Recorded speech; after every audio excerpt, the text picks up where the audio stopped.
이제 하나님 주시는 말씀 함께 보겠습니다. 신명기 32장 7절부터 14절까지입니다.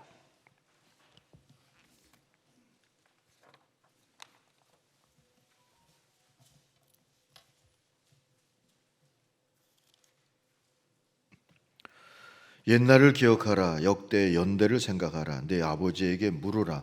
그가 내게 설명할 것이요 내 어른들에게 물으라. 그들이 내게 말하리로다. 지극히 높으신 자가 민족들에게 기업을 주실 때에, 인종을 나누실 때에 이스라엘 자손의 수요대로 백성들의 경계를 정하셨도다. 여호와의 분깃은 자기 백성이라. 야곱은 그가 택하신 기업이로다. 여호와께서 그를 황무지에서 짐승이 부르짖는 광야에서 만나시고 호위하시며 보호하시며 자기의 눈동자같이 지키셨도다. 마치 독수리가 자기의 보금자리를 어지럽게 하며 자기의 새끼 위에 너풀거리며 그의 날개를 펴서 새끼를 받으며 그의 날개 위에 그것을 엎는 것 같이 여호와께서 홀로 그를 인도하셨고 그와 함께한 다른 신이 없었도다. 여호와께서 그가 땅의 높은 곳을 타고 다니게 하시며 밭에 소산을 먹게 하시며 반석에서 꿀을, 굳은 반석에서 기름을 빨게 하시며 소의 엉긴 젖과 양의 젖과 어린 양의 기름과 바산에서 난 수량과 염소와 지극히 아름다운 밀을 먹이시며 또 포도즙의 붉은 술을 마시게 하셨도다. 아멘. 예전에 얼음이 녹으면 하고 물으면 다들 물이라고 대답을 하는데, 독특하게 얼음이 녹으면 봄이라고 그렇게 대답한 아이의 답을 주목했던 그런 광고가 있었습니다. 일종의 발상의 전환을 얘기하고자 한 거겠죠. 성공했다는 말을 듣는 사람들의 공통점 중에 하나가 바로 남들과 다른 생각을 하는 것이랍니다. 성공이 높은 IQ나 꼭 긴 가방끈에만 달린 게 아니고 바로 다른 생각, 곧 발상의 전환을 할 줄 아느냐에 달렸다는 얘기니까 우리도 희망을 가져도 좋을 것 같습니다. 그런데 하나님을 믿고 예수 그리스도를 믿는다는 것은 바로 세상 트렌드를 따라서 보고 듣고 하는 게 아니라 다른 관점으로 보고 듣고 생각하고 말하는 사람이 되는 거다. 이렇게 정의를 내릴 수 있죠. 세상에서 배우고 경험한 대로가 아니라 하나님의 말씀을 의지하고 성령의 감동을 쫓아서 생각하는 거룩한 제자, 거룩한 백성이 되기 때문입니다. 다윗이 골리앗을 향해서 나갈 때 그가 이길 거라고 생각했던 사람들은 없었습니다. 그도 그럴 것이 고작 돌팔매 하나를 들었는데 구척장신의 골리앗은 배틀채 같은 그러한 창을 들었다. 그랬으니 상대가 될 것으로 보이지 않는 게 당연했겠죠. 사람들은 다윗에게 충고했습니다. 골리앗은 돌팔매로 어떻게 해보기에는 너무 크고 너무 강하다. 그러나 다윗의 생각은 달랐습니다. 골리앗은 워낙 크기 때문에 돌팔매가 빗나갈 수 없다. 결과는 여러분 아시다시피 다윗의 생각대로 됐습니다. 11절 말씀을 한번 보시면 하나님이 자기 백성을 독수리로 키우려 하셨다는 것을 알게 됩니다. 주님은 이스라엘이 좀 다르게 생각할 수 있고 다른 세계관을 가질 수 있고 달리 살 수 있는 거룩한 존재이기를 바라셨던 겁니다. 모세는 지금 그의 생애의 마지막 사역을 하고 있습니다. 하나님께서 이스라엘 대대로 부를 수 있는 그런 노래를 하나 만들어서 여호수아와 백성들에게 가르치라 하셨기에 그 노래를 하나 만들었어요. 그게 이 32장입니다. 잘 살고 있을 때뿐만 아니라 죄 가운데 빠져서 그들이 뭔가 돌이켜야 할 때, 심판을 받고 먼 나라로 흩어졌을 때에도 이 노래를 기억하고 있다면 그들은 또다시 그들을 붙들어 주시는 하나님을 향할 수 있을 것이다 하는 것이 이 노래를 지어 부르게 하신 하나님의 뜻이었습니다. 이 찬양 32장에 나오는 이 찬양의 내용 중에 중요한 부분이 하나님이 누군지, 그리고 하나님이 하신 일이 무엇인지, 하나님이 왜 이스라엘을 선택하셨는지, 그들과 동행하시는 목적이 무엇인지, 그런 것들을 알려주는 것일 텐데요, 우리가 읽은 부분이 바로 그 중에서도 핵심적인 부분이다 생각이 됩니다. 하나님이 자기 백성을 독수리처럼 보호하시고 나는 법을 가르쳐 주시기를 위하여서 훈련하셨다 하고 말씀하고 있기 때문이죠. 조류학자들이 관찰한 바에 의하면 독수리는 일반 조류와 다른 비범함을 가지고 있다고 합니다. 폭풍우가 불어닥치면 일반 새들은 숨어버리는 게 보통인데 독수리는 오히려 폭풍우를 향해 날아간답니다. 바람이 불면 불수록 그 바람을 타고 더 높이 올라가서 구름 위에서 그 폭풍우를 내려다보면서 유유히 날고 있다는 것이지요. 독수리는 이렇게 다른 방식으로 살기 때문에 새 중에 왕이라고 칭함을 받는 걸 겁니다. 사랑하는 성도 여러분, 하나님은 우리가 독수리가 되기를 원하십니다. 그렇게 만들고 계십니다. 지금도. 그게 하나님의 사랑이고 그게 하나님의 구원입니다. 그런 신이 없습니다. 그러므로 우리가 살찐 닭처럼 살다가 어느 날 통닭으로 튀겨지고 백숙으로 삶아지는 그런 인생으로 끝내서는 안 되지 않겠습니까? 폭풍 속에서도 날아오를 수 있는 독수리를 소망하고 또 그렇게 날 소망을 가져야 합니다. 그러기 위해서는 독수리의 의식을 가져야죠. 독수리의 의식 첫 번째는 나는 하나님의 것이다 하는 정체성입니다. 8절 9절을 보시면 지극히 높으신 자가 민족들에게 기업을 주실 때, 인종을 나누실 때 이스라엘의 자손의 수요대로 백성들의 경계를 정하셨다. 하나님은 무조건 크게만 주시진 않았어요. 그들의 수요를 따라 경계를 정해 주셨는데, 그런데 다른 것을 주셨어요. 여호와의 분깃은 자기 백성이라, 야곱은 그가 택하신 기업이로다. 크기와 상관없이 이스라엘을 내 백성, 내 거, 나의 분깃, 나의 유산, 나의 기업, 그렇게 하나님은 정하셨답니다.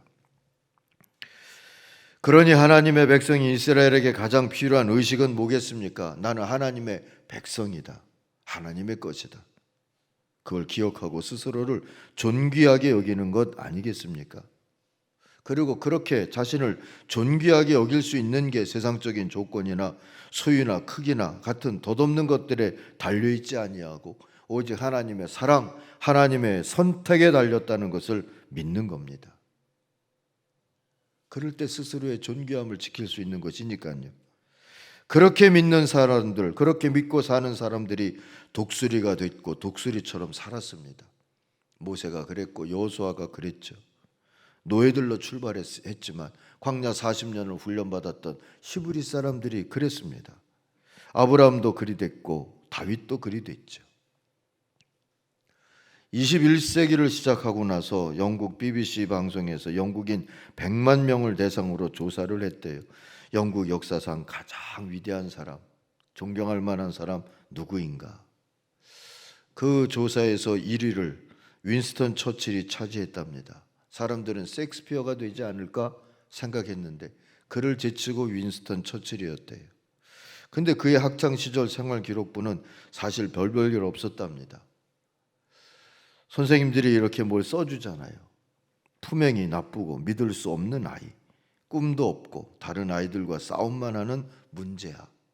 이게 어린 시절의 윈스턴 처칠에 대한 선생님들의 평이었답니다.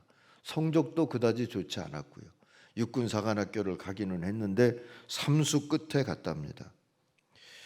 그러나 마침내 셰익스피어를 제치고 영국인들이 가장 존경하는 인물이 되었어요. 꿈이 없던 소년이 국민들에게 비전을 주는 지도자가 된 겁니다. 이런 변화의 힘이 어디서 왔겠습니까? 나는 하나님의 것이다 하는 믿음에서 왔답니다. 그는 하나님의 것으로 자신을 소유로 삼으신 하나님을 의지하고 날마다 기도하는 사람으로 살고자 했대요. 전쟁이 일어났을 땐 더 엎드렸고 국회에 나갈 때마다도 늘 머리 숙여 기도하며 하나님의 도움을 구했답니다. 어줍지 않은 경력이나 몇 번의 성공을 자랑하면서 권위를 내세우는 사람이 아니었던 것이지요. 그는 진심으로 하나님을 경외했고 하나님의 사랑을 신뢰했고 하나님께 선택받은 자신의 기회 앞에서 겸손했던 사람입니다. 하나님은 그런 사람을 독수리처럼 쓰신 것이죠. 우리도 이런 믿음을 확인할 수 있기를 바랍니다. 나는 하나님의 백성이다. 나는 하나님의 소유다.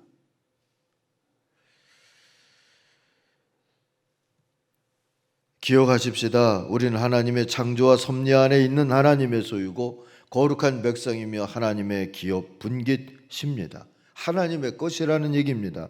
그래서 존귀합니다. 물론 우리도 살아가면서 악조건을 만나기도 합니다. 악한 환경에 둘러싸이기도 합니다. 그러나 오늘 10절에 있는 말씀처럼 그때마다 하나님은 눈동자같이 나를 보호하고 계시는구나 깨달을 수 있는 기회를 주님이 만들어 주실 겁니다. 그만큼 하나님께 귀한 존재고 사랑받는 백성이란 뜻입니다. 한 생애를 살다가 보면 사업이 파산할 수도 있겠죠. 건강이 파산할 날도 있을 겁니다. 관계가 파산할 수도 있고요. 그러나 믿음만은 파산하지 않는 분들이 되시기를 바랍니다.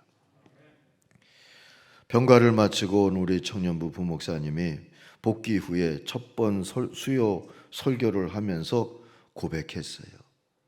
하나님께 받은 은혜가 안 괜찮아도 괜찮다 하는 것이었다고요. 나는 너를 여전히 사랑한다 하시는 주님의 사랑을 깨달으면서 다시 힘을 내게 됐답니다. 그리고 그것을 깨닫는 데에 교회와 성도들이 큰 힘이 됐다고 했어요. 안 괜찮아도 괜찮다. 하나님은 여전히 목사님을 사랑하십니다 하는 것을 알게 한 교회 성도들에게 고맙다 하는 말을 했어요. 그러면서 부탁도 했습니다. 우리 자녀들에게 다음 세대에게도 그것을 알게 해달라고요. 안 괜찮아도 괜찮아. 하나님은 너를 사랑하신다. 자녀들에게 다음 세대들에게 그렇게 말해달랍니다. 우리 그렇게 하자고요. 우리 자신에게도 그렇게 하고 우리 자녀들에게도 그렇게 하고 우리 지체들에게도 그렇게 합시다.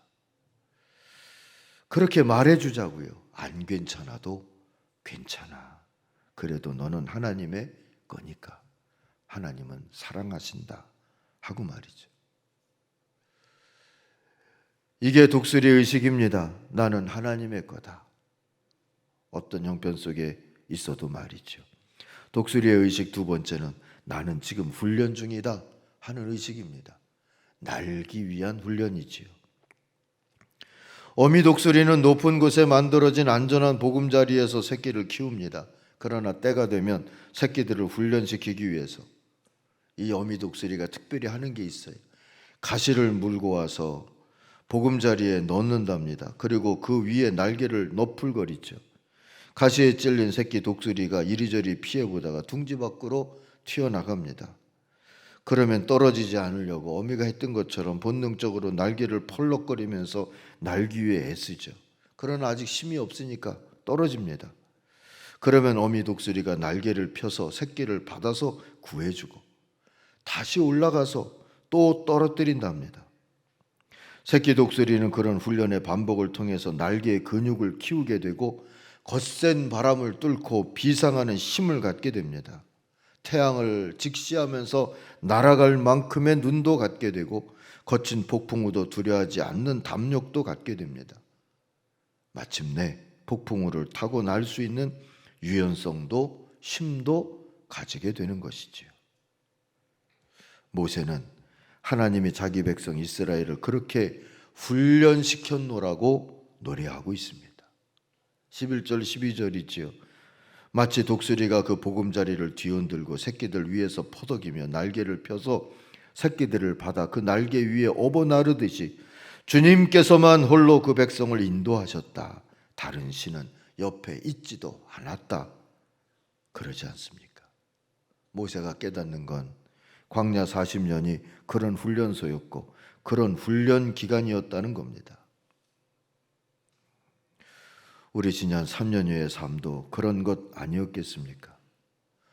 독수리가 새끼를 떨어뜨리고 받는 것을 반복하면서 결국 새끼를 높이 강하게 날 수 있는 참 독수리를 만들듯이 하나님은 이스라엘 백성을 훈련시키고 연단해서 세상에서 의식주만 탐하고 걱정하다가 날 수도 없는 몸집이 되어버리거나 제 안에 탐욕과 교만을 채워서 펄럭일 수도 없는 약한 날개를 가진 그저 크기만 한 새로 머물지 않도록 훈련시켰다는 겁니다. 진짜 독수리 같은 신의 백성으로 키우시기 위해 훈련하셨다는 것이지요. 그런데 사랑하는 성도 여러분, 하나님의 훈련이 지금도 계속되고 있다는 것을 아십니까? 주님은 우리도 독수리로 만들겠다는 목적을 가지고 우리와 동행하고 계십니다. 그래서 때때로 우리의 둥지도 어지럽게 하시죠. 우리가 게으름과 교만에 안주하지 않도록 말입니다. 하나님의 백성과 증인의 사명을 감당할 수 있도록 도우시는 겁니다. 더 나아가 세상의 소금과 빛으로 또 주님의 복으로 또 마침내 복의 유통자로 날아오르도록 우리를 다스리시는 겁니다. 사랑하시는 겁니다. 그러므로 둥지가 어질러지고 환란의 바람이 불 때는 생각하세요. 아, 훈련할 때가 됐구나. 훈련이 시작됐구나. 그래, 또 훈련 받아야지. 그리고 소망하십시다. 나는 창공을 날아오를 독수리가 될 거다. 세상을 살아가는 사람들의 태도에는 세 가지 유형이 있답니다. 하나는 풍선형이고 또 하나는 멧돼지형이고 또 하나는 독수리형이랍니다. 풍선형은 짐작되지 않습니까? 그저 바람 부는 대로 흔들리는, 그냥 되는 대로 살지 뭐 그런 거죠. 멧돼지형은 먹을 것을 찾아 집착하는 형입니다. 내 몫은 뺏기지 않으려고 땅을 파헤치고 장애물은 들이받아가면서라도 그것을 차지하고자 하는 것이죠. 그리고 독수리형은 시련에 굴하지 않고 그 시련 때문에 더 강해져서 높이 날아오르는 사람 아니겠습니까? 여러분 어떤 유형으로 살고자 하십니까? 우리 교회는 어떤 유형으로 살고자 소망을 갖고 있습니까? 아무튼 훈련 받으십시다. 고통을 먼저 선택하고 즐거움을 나중에 누리자는 겁니다. 그게 훈련입니다. 잡다한 많은 걸 포기하고 꼭 필요한 분야에서 도통하자는 겁니다. 그게 훈련입니다. 아무리 좋은 재능을 갖고 은혜를 받았어도 그것을 훈련을 통해서 연마하지 아니하면 쓸데는 없습니다. 장롱에 묻혀있는 면허증처럼 말이죠. 아무쪼록 훈련을 잘 받고 독수리처럼 멀리 비상하고 높이 오르는 그런 사람들이 되십시다. 그게 인생의 소명이고 하나님의 백성의 멋인 줄 믿습니다. 세 번째로 독수리 의식 세 번째는 주님 한 분이면 충분하다 하는 의식입니다. 우린 간혹 뭐가 안 되거나 문제를 만나면 돌파구를 찾기 위해서 분주해지죠. 그러다가 주님 아닌 우상을 만나기도 하고 다른 신을 찾아서 영적, 정신적으로 방황하기도 합니다. 이단을 만나거나 사기꾼을 만나서 자기 인생도 망치고 다른 이들의 인생마저 엉망진창으로 만들 때도 있습니다. 그러나 독수리는 안 그럽니다. 물수리가 물고기 사냥하는 것을 TV에서 봤어요. 바람이 불고 물결이 이렇게 생기면 그 물결이 빛을 반사해서 물속에 있는 고기를 보기가 어렵답니다. 그럴 때에는 이 물수리가 사냥을 포기하는 것이 아니라 더 높이 올라가서 수직으로 내려다본대요. 그래서 그 반사를 피해서 그 사냥에 오히려 더 집중을 한답니다. 포기하거나 다른 걸 찾아서 두리번거리기보다 오히려 더 집중해서 자기의 능력을 키우는 셈이지요. 독수리 모세는 그런 식으로 살았습니다. 그가 후세를 위해서 지은 이 노랫말에도 그것이 나타납니다. 뭐가 잘 안 될 때에는 다른 사람들은 어떡하지? 어떻게 살아가지? 세상은 뭐라고 하지가 아니라 12절에 나오는 말씀처럼 하나님 홀로 자기 백성을 인도하셨다는 것을 기억했고 기억하자고 권합니다. 다른 신은 필요도 없고 있지도 않다고 선포합니다. 먹이고 입히신 분도 하나님이시고 살게도 하시고 높이 거하게도 하신 분도 하나님이십니다. 돌이켜보면 남들이 먹을 수 없었던 귀한 것들을 먹게 하시며 훈련을 감당하게 하셨다 하는 것을 깨달을 수 있노라고 노래하고 있지 않습니까? 오직 어미 독수리같이 우리를 날 수 있도록 훈련하시고 또 세우시는 분은 하나님 한 분뿐이었다는 겁니다. 그 어미 독수리를 닮은 새끼 독수리 모세는 그래서 문제가 생길 때마다 하나님을 찾았고 하나님 앞에 엎드리고 또 엎드려서 집중했습니다. 오래 엎드린 새가 높이 난다 하는 말이 있습니다. 채근담에 나오는 말입니다. 오래 엎드린 새가 높게 날 수 있는 것은 오래 엎드려서 힘을 모았기 때문입니다. 그러므로 오래 엎드리는 시간은 낭비되는 시간이 아닙니다. 오히려 힘을 모으는 시간이고 힘을 축적하는 시간이고 힘을 재충전하는 시간입니다. 우리에겐 오래 엎드림이 이미지 그대로 기도를 뜻하지요. 무릎을 꿇고 오래 엎드려 기도하는 모습은 약해 보일 수도 있지만 사실은 가장 강한 모습입니다. 엄밀히 말해서 세상에서 가장 강한 사람은 무릎을 꿇고 가장 강한 하나님만 붙잡고 있는 사람입니다. 그리고 하나님의 때 카이로스를 기다리는 사람입니다. 하나님이면 족합니다 하면서 하나님의 뜻만 의지하는 사람입니다. 그런 사람을 하나님은 존귀하게 사용하십니다. 달리 듣고 달리 보고 주님의 뜻에 거룩한 순종을 할 수 있도록 이끌어 주십니다. 그들은 독수리처럼 존재 자체로, 삶 자체로, 비상 자체로 하나님께 영광을 돌리며 살게 될 줄로 믿습니다. 사랑하는 성도 여러분, 우리 교회가 살찐 닭들로 가득 찬 큰 닭장 같지 않기를 소망합니다. 독수리 둥지가 되기를 바랍니다. 때깔 좋은 닭, 목청 좋은 닭, 벼슬 붉은 닭, 알 잘 낳는 닭, 그런 거 자랑하지 말고 창공을 나는 독수리들이 계속 비상하는 그런 교회로 그것을 보람되게 여기면서 살 수 있기를 바랍니다. 그래야 합니다.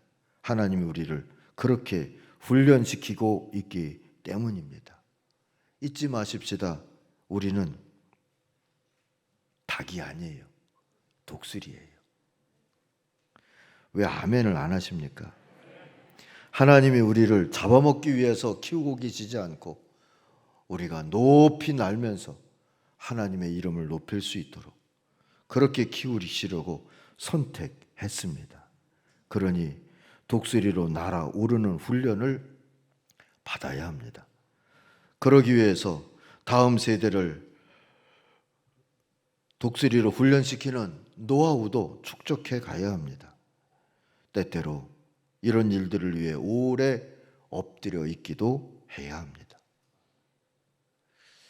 아무튼 독수리처럼 생각하고 독수리처럼 날아오를 수 있는 주님의 백성, 성도들이 다 되시길 주의 이름으로 축원합니다.